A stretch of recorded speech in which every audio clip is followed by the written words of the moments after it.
Assalamualaikum, salam sejahtera. Saya Kapten Rais daripada program Lemak Tu Lean. Batch 1 dah sold out, batch 2 dah sold out. Sekarang ni tinggal peluang terakhir untuk korang join batch ketiga Ramadan Edition program 7 hari Lemak Tu Lean. Kita akan bermula pada 28 April 2021 dan jangan risau, insya-Allah dengan metod Lemak Tu Lean masih sempat untuk korang hilangkan boroi, dapatkan bentuk badan yang lagi kurus, yang lagi fit, yang lagi lean, tanpa perlu pergi gym, tanpa sebarang alat senaman, tanpa produk kurus, tanpa suplemen kurus, 100% natural. Dan yang lagi best, semua korang boleh buat dari rumah sahaja. Sebab Alhamdulillah, walaupun dalam 7 hari, ramai yang dah berjaya hilangkan boroi dekat perut. Yang paling penting dengan kos dan harga yang paling marhain saja. Hanya tinggal beberapa slot saja lagi. So, kalau nak daftar, klik link di bawah. Jangan terlepas, siapa cepat, dia dapat. Jadi, korang bolehlah daftar untuk program Lemak Tu Lean Ramadan Edition untuk dapatkan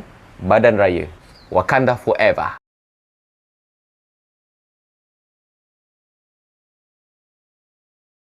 Jangan nak pura-pura macam ada ilmu, jangan jadi palatau. Assalamualaikum guys. Salam sejahtera.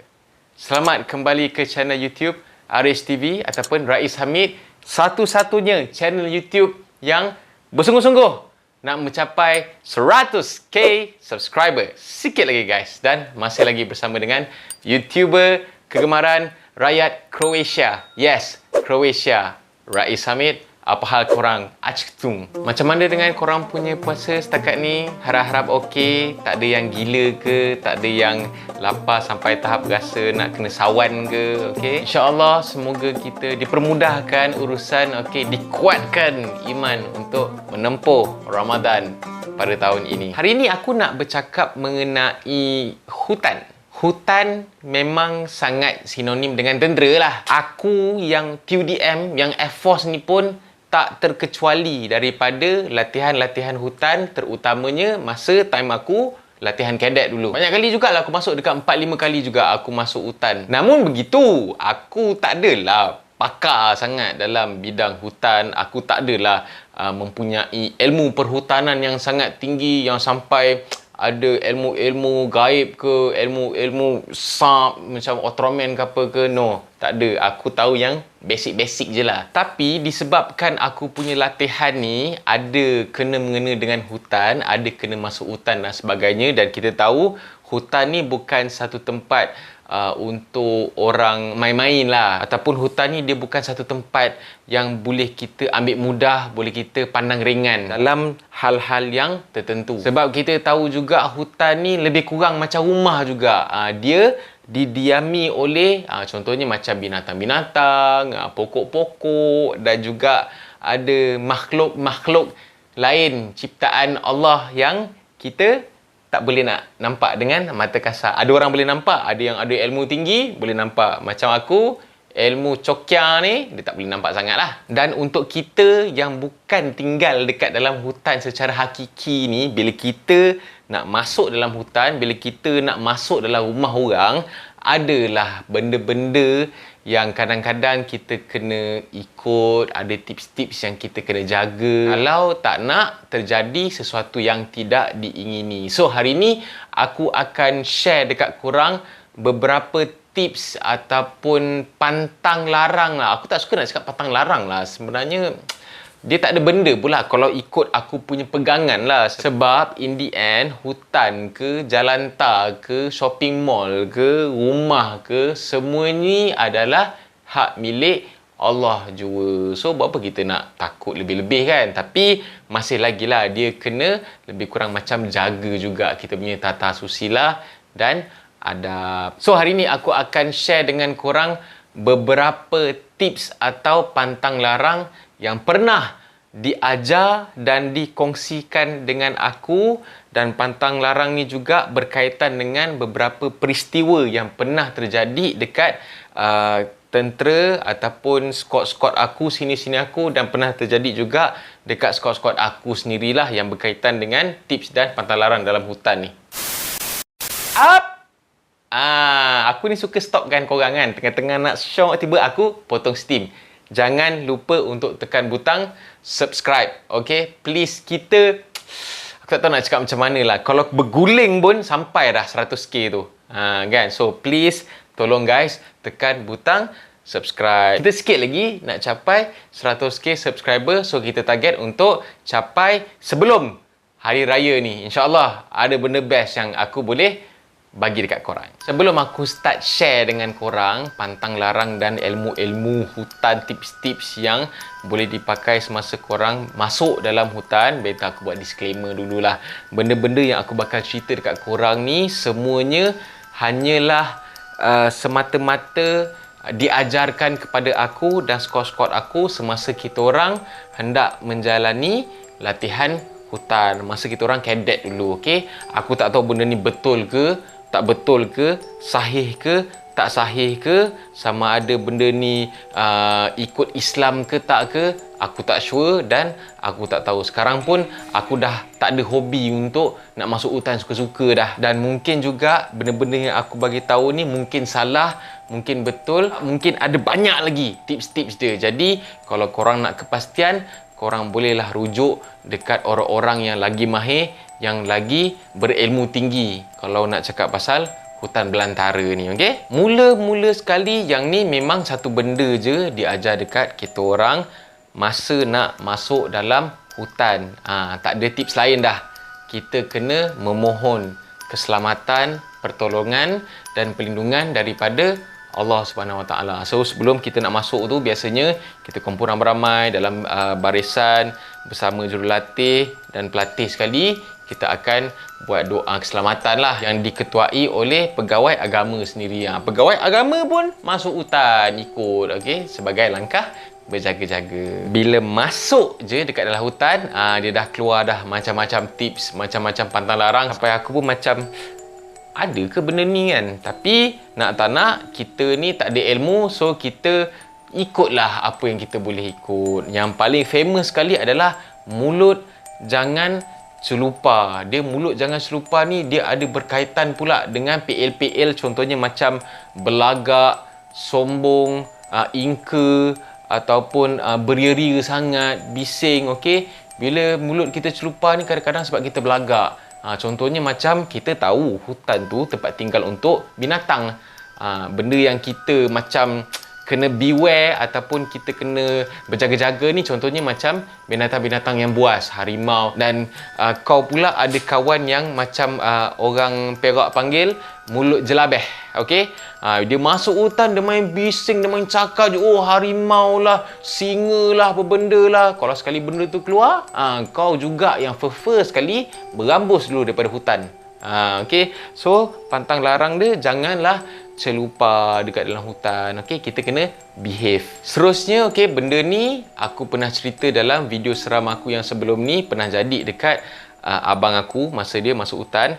Torchlight bila malam jangan melilau. Kau main nak suluh sana, suluh sana, suluh sana. Cukup suluh dekat tempat yang kau nak berjalan. Kalau kau tengah berjalan lah. Yang paling pantang sekali, kau jangan suluh dekat atas. Macam abang aku dan skot-skot dia dah terkena suluh atas. Ni dia nampak benda tengah standby dekat atas, tengah tengok senyum baik punya. Yang seterusnya ni, yang ni tips. Yang ni tips memang betul. Ini bukan pantang larang ke apa benda ke. Yang ni aku sendiri kena dan aku sendiri memang amalkan lah. Kalau dalam hutan, especially dekat hutan paya, pukul 6 dekat akhir-akhir asar dan nak masuk maghrib tu, make sure korang buat unggun api atau ada nyalaan api bagi first nak mengelakkan agas. Okey, kita tahu agas tu dia akan hinggap dekat satu badan kau yang tak terlindung ni. Okey, lepas tu nak mengelakkanlah binatang-binatang buas kat dalam hutan daripada dekat, sebab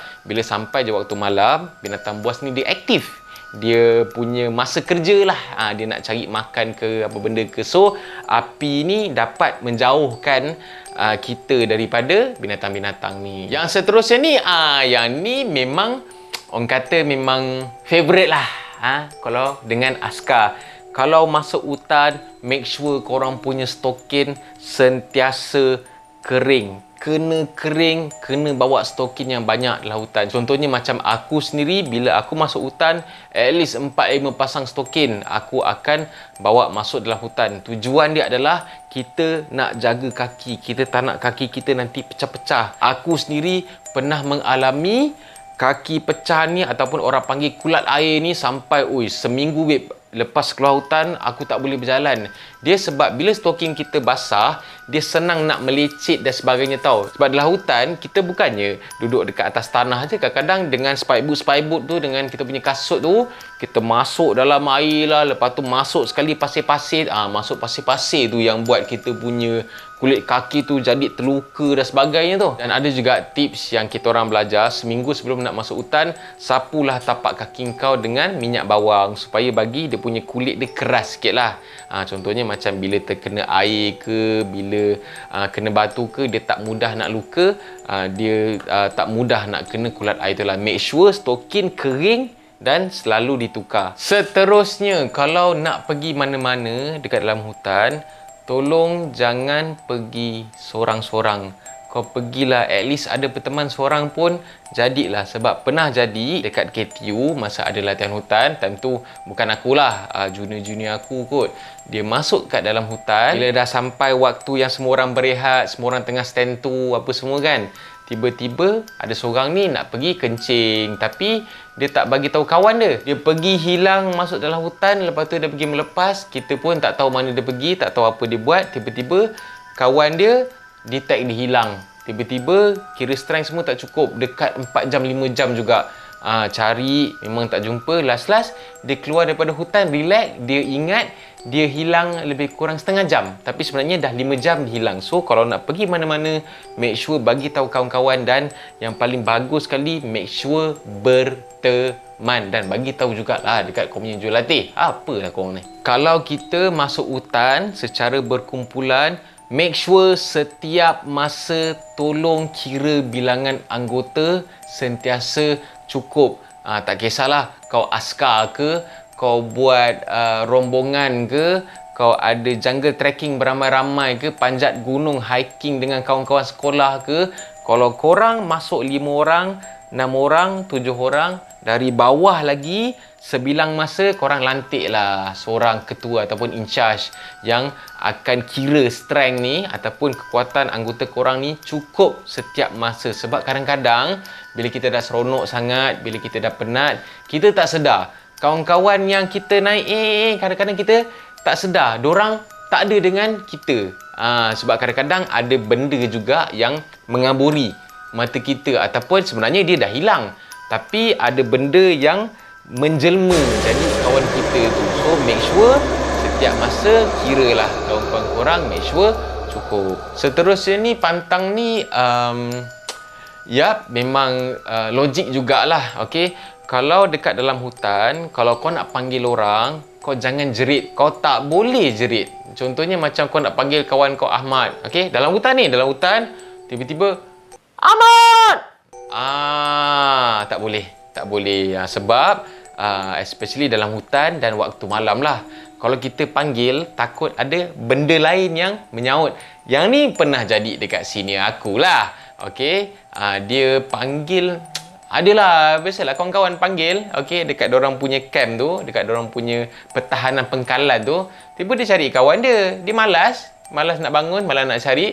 Dia pergi panggil, apa nama dia aku pun lupa. So tiba-tiba ada benda lain yang menyaut dengan suara yang pelik macam so itu lesson learn lah. Dan sampai sekarang kot aku rasa benda tu memang teringat-ingat lah oleh pelatih-pelatih yang lain juga. So jangan main jerit je kalau nak panggil nama orang. Seterusnya, kalau dekat dalam hutan, kau jangan sombong, kau jangan belagak. Okey, benda ni bukanlah nak kata pantang larang sangat pun. Sebenarnya dekat mana-mana pun kau jangan belagak, kau jangan sombong. Sebab apa? Dunia ni bukan kau yang punya.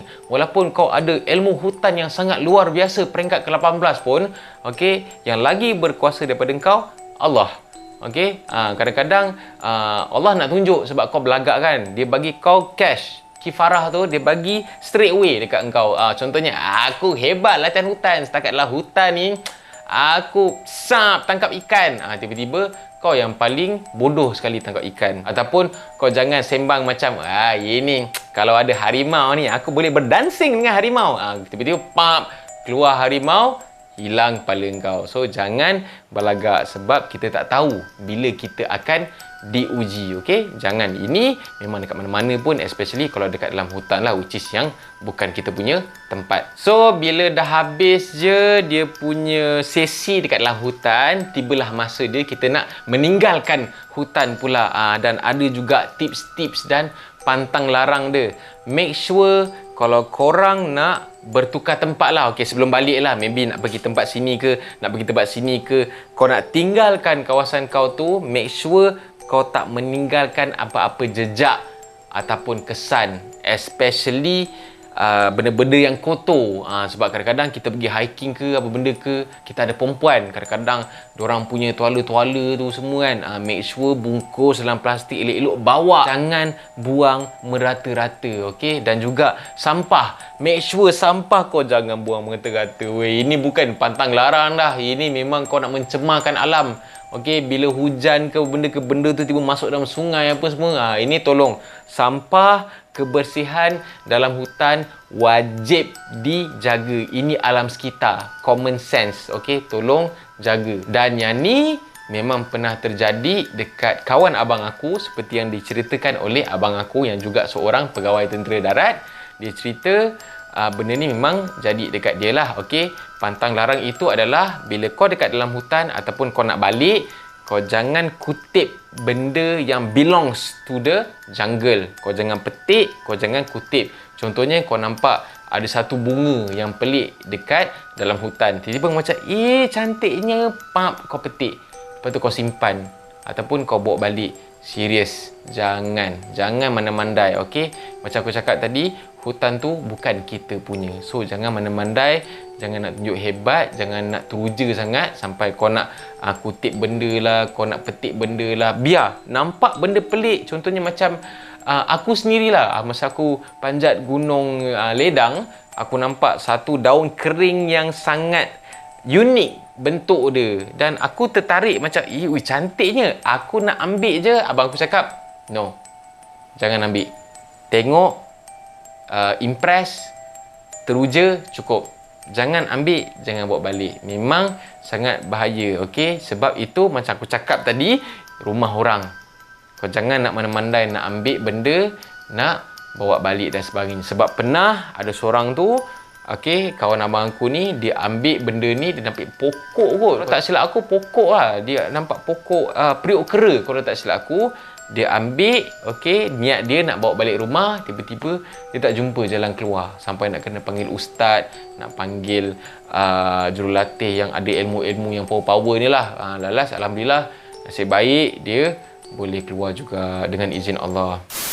So aku rasa itu je kot yang pernah diajarkan dekat aku, yang pernah dikongsikan dekat aku masa aku terlibat dengan latihan-latihan hutan, especially masa aku pegawai kadet lah, yang pernah diajarkan oleh jurulatih-jurulatih aku yang sememangnya berpengalaman dalam bidang hutan menghutan ni. Tapi macam aku tak adalah percaya bulat-bulat dan aku tak adalah tolak mentah-mentah, sebab aku percaya satu je, semua benda dalam dunia ni semuanya hak milik Allah.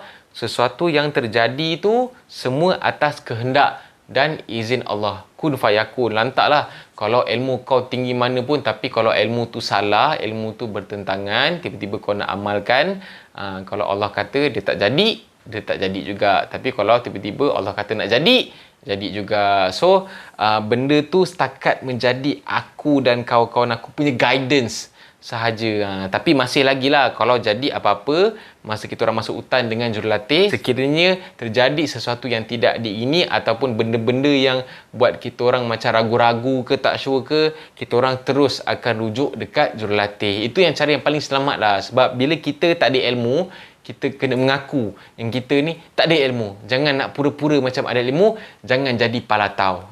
Itu memang pantang lah, tambah-tambah dekat dalam hutan. So rujuk dekat jurulatih, minta nasihat jurulatih dan suruh jurulatih supaya guide, okey, korang dekat dalam hutan. Okey, so itu sahaja video aku untuk kali ini. Harap boleh memberi sedikit sebanyak ilmu yang bermanfaat lah kepada korang. Okey, dan macam yang aku cakap dalam disclaimer tadi, okey, nak follow, tak nak follow pun tak ada masalah. Benda ni sila dapatkan rujukan ataupun sila refer benda ni dekat orang-orang yang lagi berilmu dulu. Okey, jangan lupa untuk share video ni, share. Sebab ada orang yang minta aku ilmu hutan.